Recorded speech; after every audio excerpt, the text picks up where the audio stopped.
വിശ്വവേദിയിൽ പന്തുരുളാൻ ഇനി വിരലിൽ എണ്ണാവുന്ന ദിവസങ്ങൾ മാത്രമാണ് ബാക്കിയുള്ളത്. ടീമുകളൊക്കെ അവസാനവട്ട തയ്യാറെടുപ്പുകളിലാണ്. ലോകകപ്പിന്റെ പരിഷ്കരിച്ച പതിപ്പിൽ 48 ടീമുകളാണ് പോരിനായി ഇറങ്ങുന്നത്. 12 ഗ്രൂപ്പുകളിലായി അവർ അണിനിരക്കും. എല്ലാ ഗ്രൂപ്പുകളിൽ നിന്നും 2 ടീമുകൾ വീതവും മികച്ച 3-ാം സ്ഥാനക്കാരായി 8 ടീമുകളും ചേർന്ന് 32 ടീമുകൾ റൗണ്ട് ഓഫ് 32ലേക്ക് മാർച്ച് ചെയ്യും.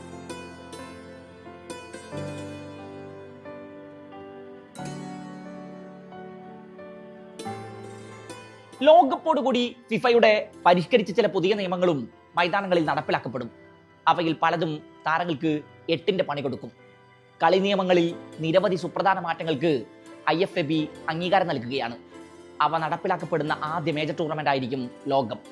വിവേചനം തടയുക, സമയം പാഴാക്കൽ കുറയ്ക്കുക, കളിക്കാരുടെയും ആരാധകരുടെയും അനുഭവം മെച്ചപ്പെടുത്തുക എന്നിവയാണ് ഈ ഭേദഗതികളിലൂടെ ലക്ഷ്യമിടുന്നത്. FIFA chief refereeing officer പിയർലൂയിജി Collina മാധ്യമപ്രവർത്തകരോട് പറഞ്ഞു. നോക്കാം ലോകകപ്പിൽ നടപ്പിലാക്കപ്പെടാൻ പോകുന്ന ഫിഫയുടെ പുതിയ നിയമങ്ങൾ.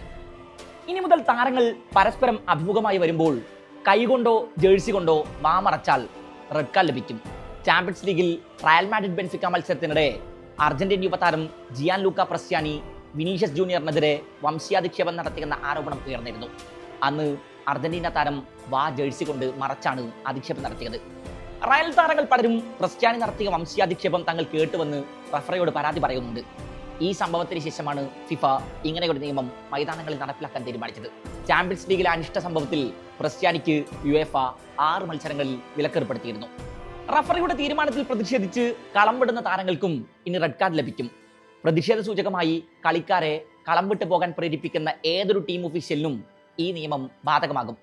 ഒരു ടീം മത്സരം ഉപേക്ഷിച്ച് കളം വിട്ടാൽ എതിർ ടീം ജയിച്ചതായി പ്രഖ്യാപിക്കും. ആഫ്രിക്കൻ കപ്പ് ഓഫ് നേഷൻസ് ഫൈനലിലെ അനിഷ്ട സംഭവങ്ങളെ തുടർന്നാണ് പുതിയ നിയമം.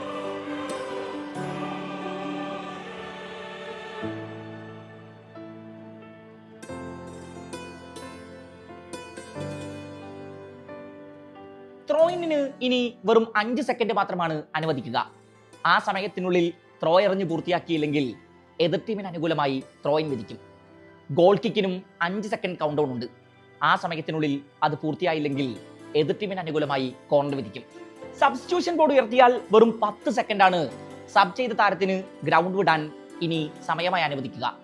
അതിനുള്ളിൽ കളം വിട്ടില്ലെങ്കിൽ പകരക്കാരനായി വരുന്ന താരത്തെ 1 മിനിറ്റ് നേരം ഗ്രൗണ്ടിന് വെളിയിൽ തടഞ്ഞു നിർത്തും. ഓഫ് ഫീൽഡ് ചികിത്സ തേടുന്ന ഏത് കളിക്കാരനും തിരിച്ചെത്തുന്നതിന് മുമ്പ് കുറഞ്ഞത് 1 മിനിറ്റെങ്കിലും കാത്തിരിക്കണം. വ്യാജ പരിക്കുകൾ തടയുന്നതിനാണ് ഈ നടപടി രൂപകൽപ്പന ചെയ്തിരിക്കുന്നത്. ചികിത്സക്കായി കളിക്കളത്തിൽ തുടരുന്ന ഗോൾ കീപ്പർമാരെ ഈ നിയന്ത്രണത്തിൽ നിന്ന് ഒഴിവാക്കിയിട്ടുണ്ട്. സെക്കൻഡ് യെല്ലോ കാർഡ് പരിശോധിക്കാനും കോർണർ കിക്ക് നൽകിയത് ശരിയായ തീരുമാനമാണോ എന്ന് പരിശോധിക്കാനും ഇനി മുതൽ വാർ ചെക്ക് ചെയ്യാം. കളി പുനരാരംഭിക്കുന്നതിന് മുമ്പ് ഒരു ഫൗൾ സംഭവിക്കുമ്പോഴും വാറിന് ഇടപെടാൻ കഴിയും. പുതിയ നിയമങ്ങളോട് സമ്മിശ്ര പ്രതികരണങ്ങളാണ് ആരാധകർക്കിടയിൽ നിന്ന് ഉയരുന്നത്.